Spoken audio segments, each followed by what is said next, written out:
Right. I'm Andy Schmuckler. I do this series I call A Better Human Story as a part of my attempt to fulfill my life's mission that I've been on for more than half a century.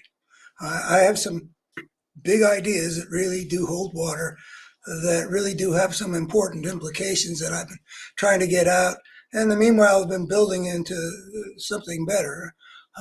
I'll talk about in the next video about why you should take me seriously when I sound like maybe I'm being grandiose, but I am fully committed to trying to get something out about the forces that work in the human civilization, forces that we've been dealing with in America in a very intense way, very recently, with the result that fascism has scored a victory over democracy just now in America, and I'm very upset.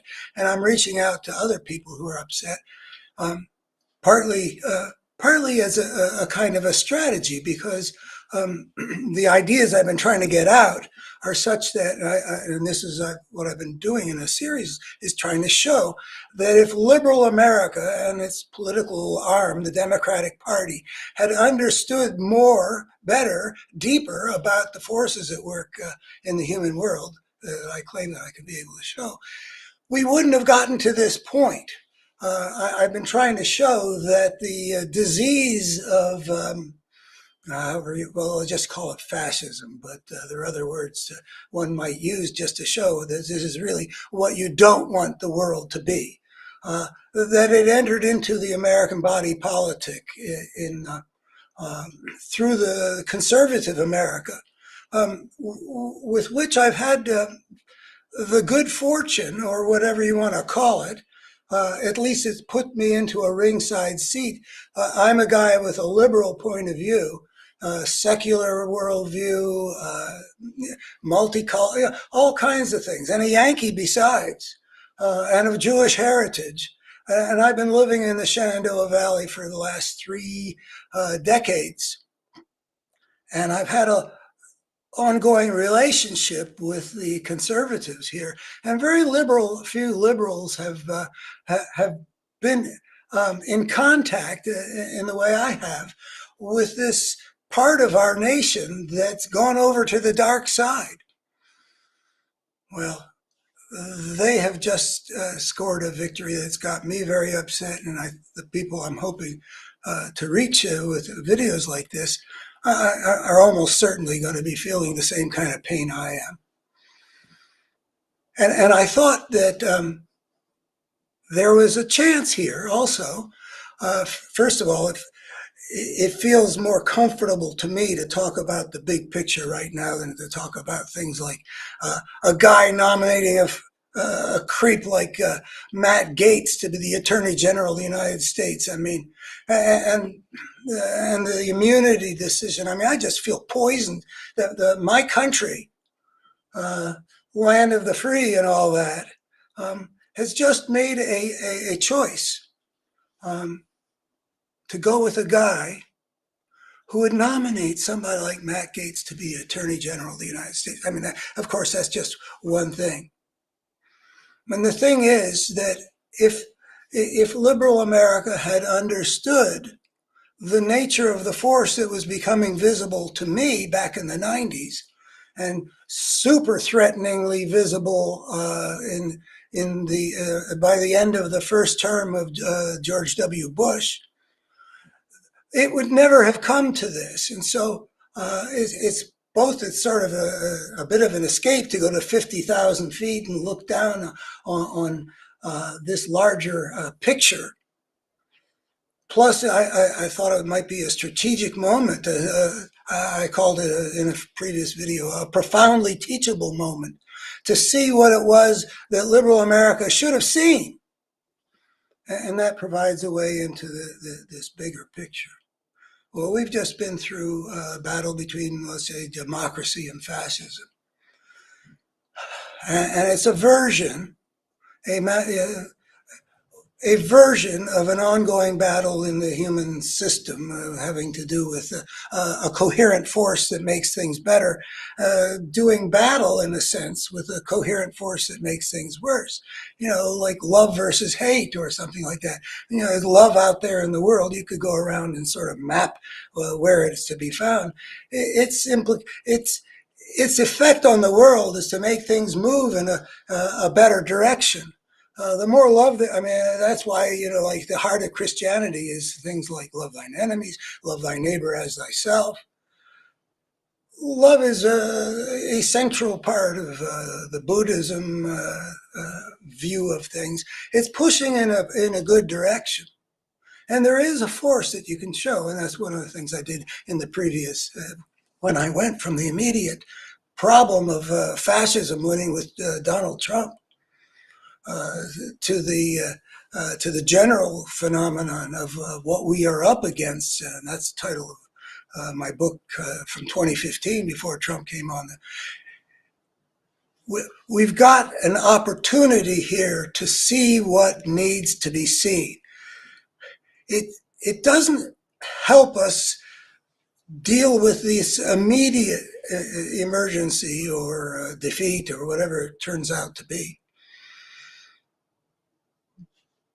But since we got into trouble because a good chunk of America didn't understand what they were up against, it seems like it's a good idea to take advantage of this moment when maybe we don't want to spend too much time looking at all the ugliness and furbish our minds with the understandings about how the world is working and what needs to be done, what the nature of the battle is. That might do us well, because we're not going to turn this thing around. Even if Kamala had won, we weren't going to turn this battle against this destructive force that's gotten so powerful in America in a hurry. This is and now with Trump in a position to do so much damage.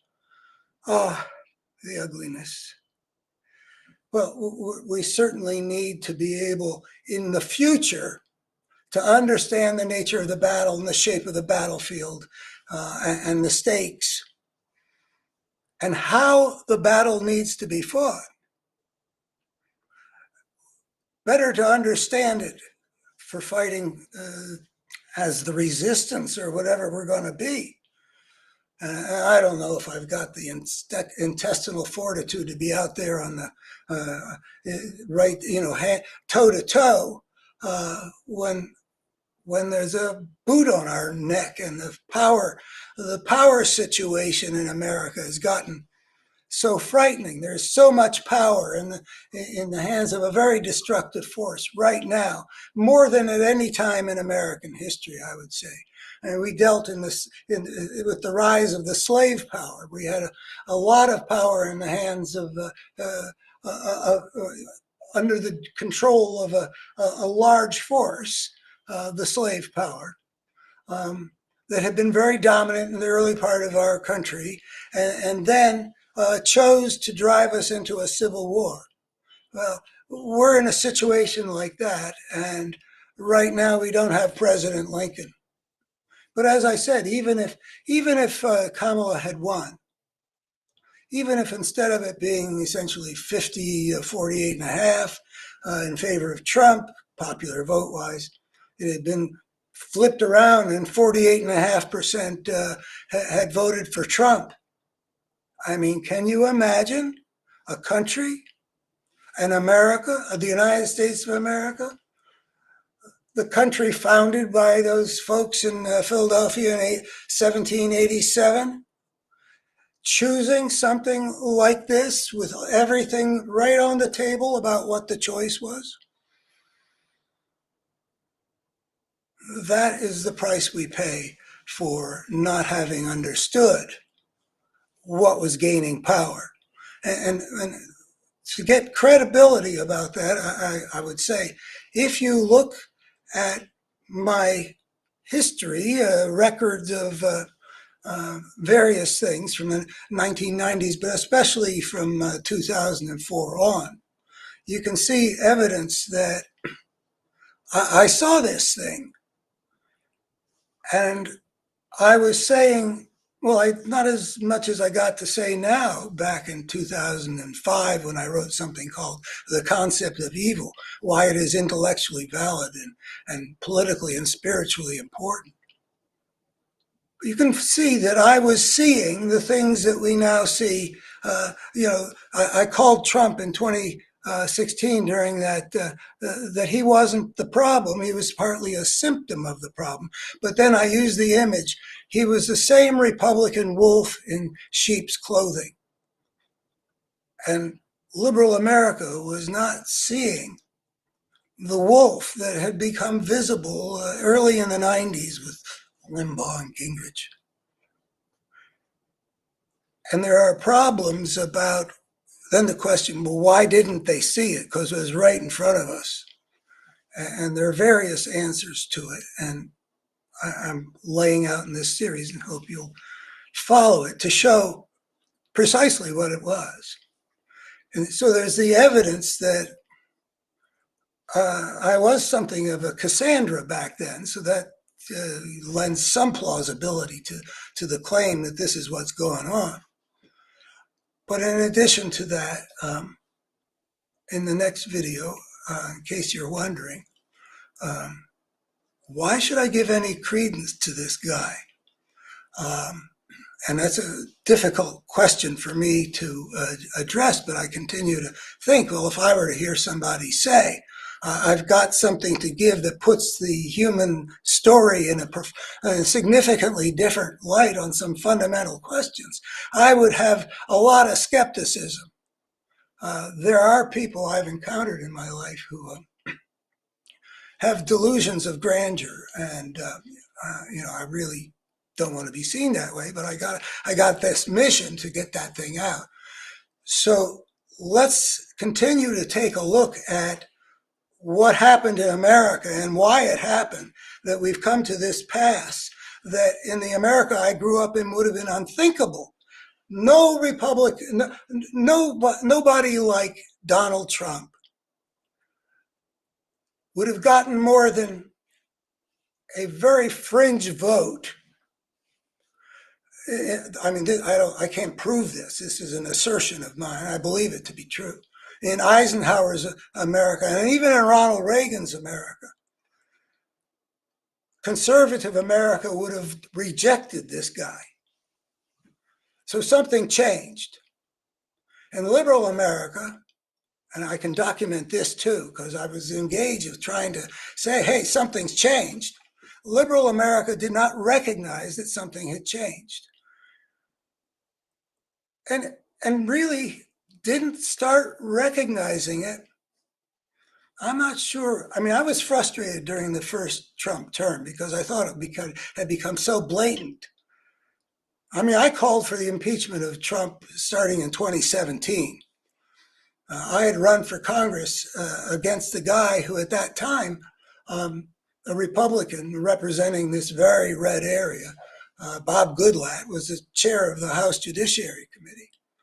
And I could see that this president was lawless, and that the responsibility of this guy who I'd run against was to start some investigating, because it was already obvious that Trump was committing high crimes and misdemeanors. And I thought I could take advantage of the fact that I had the standing to stand on that guy's doorstep and have a press conference. So I did that.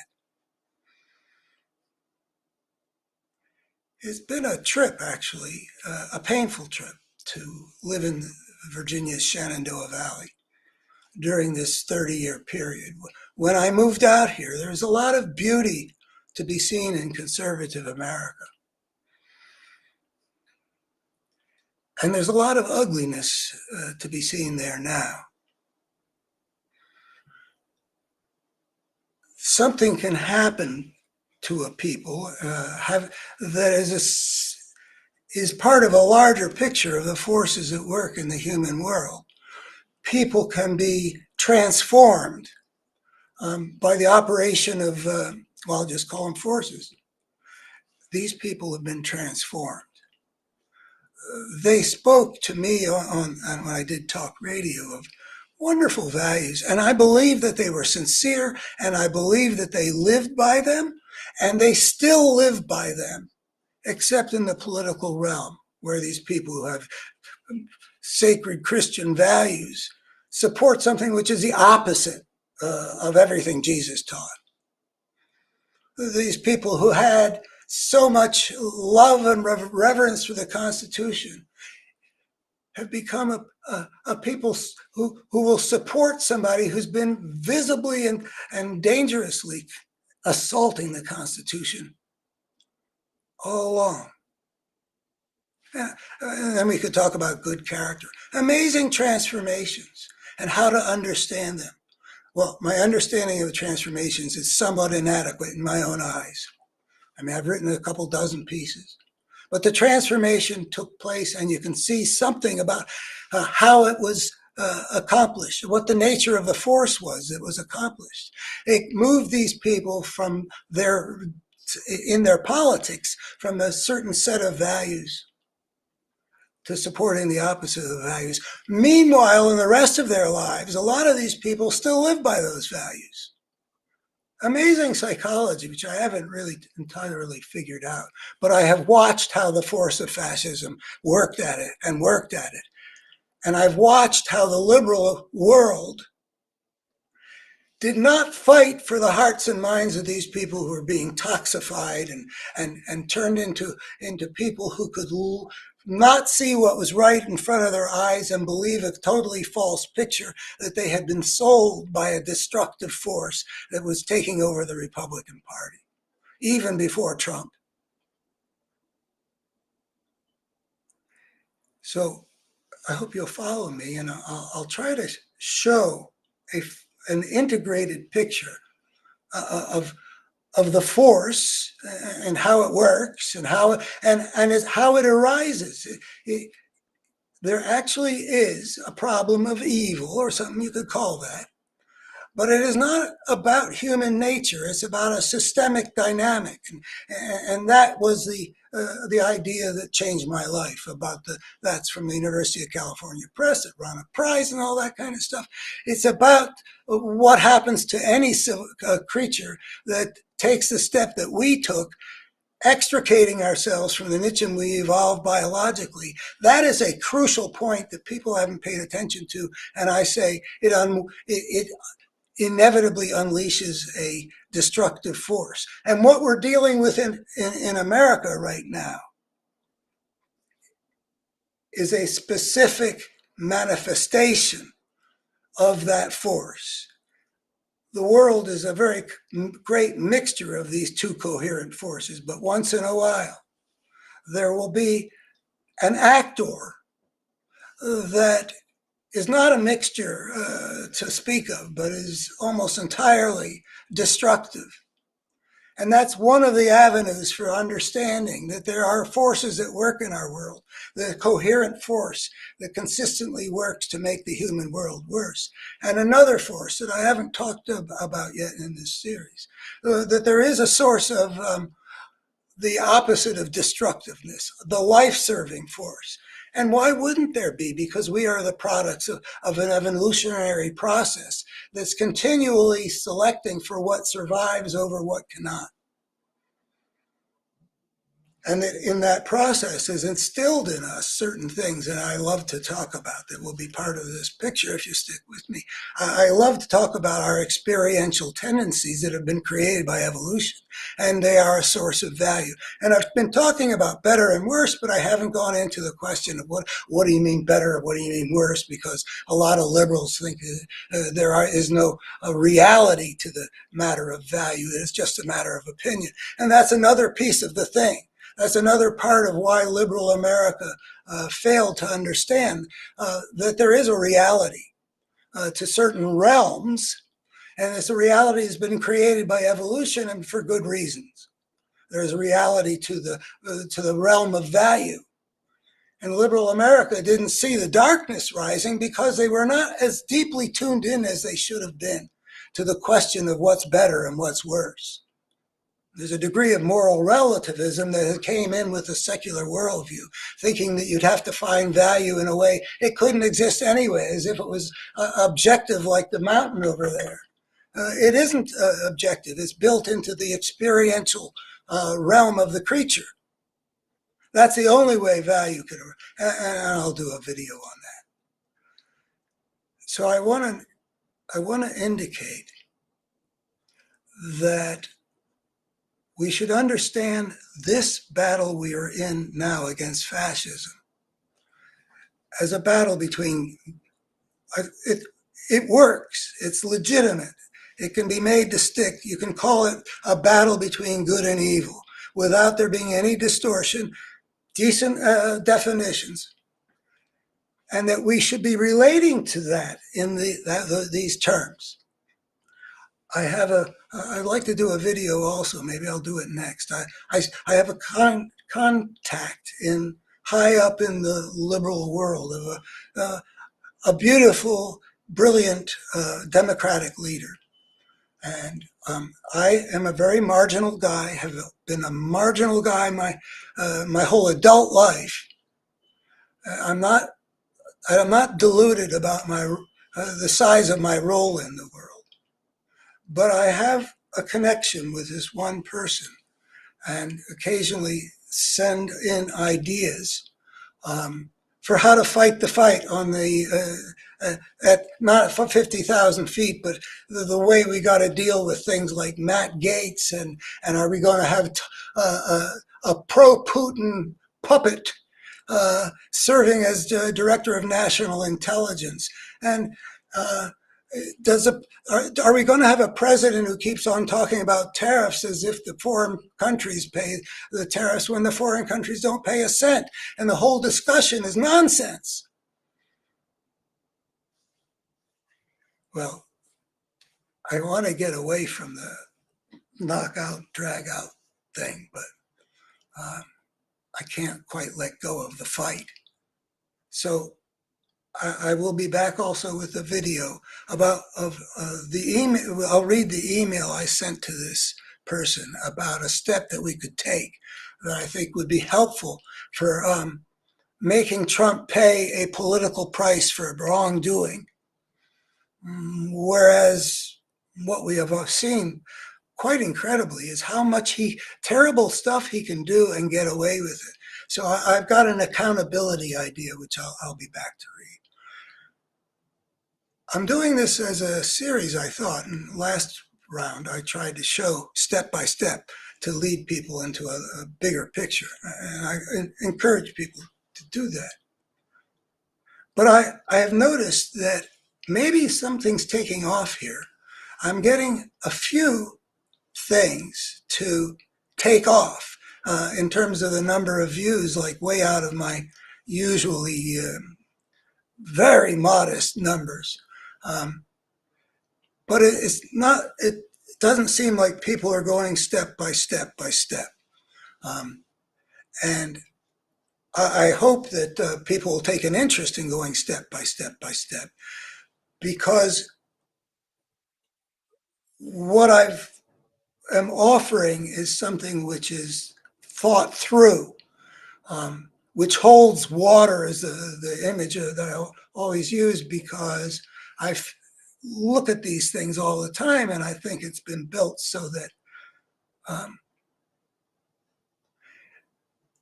you can be led from where you start to come to the conclusion. It's not just an idea, it's an idea that's kind of proved, or at least very compellingly argued, so that you actually can end up convinced of something rather than, oh, that's interesting. I'm going for full out convinced of something with respect to this better human story, which I am convinced if I had succeeded when that book came out, became prize winning and stuff like that, if it had succeeded in getting out into the world, we never would have let this force of fascism rise to this kind of power so that it actually wins an election. it actually gets the assent of half the American people. And it actually has made the Supreme Court of the United States occupied territory by the force of fascism. I feel terrible that we lost this fight. I thought we were going to be a close call, like the way Churchill's England. It was almost too late to save it from the fascist invader. There are really interesting parallels to draw between the fight against fascism of 1939 to 45 and the fight against fascism in America, and globally too. There's some interesting parallels. It helps us to see our own situation more. We really are at war in this society between two different coherent forces. Just like Churchill and Roosevelt were called upon to fight and eventually turn the battle back. We're now, I don't know where we are in those terms. Are we 1942? I mean, that's when the Nazis were continuing to advance. I think that they did not fall to the extent to which we have just fallen here in America. I don't feel clear about how much we can fight from here and push it back in any meaningful way anytime soon, or how much we're just going to have to endure like occupied France did, occupied Norway did.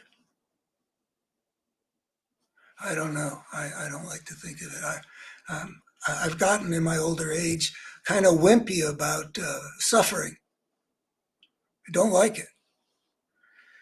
But,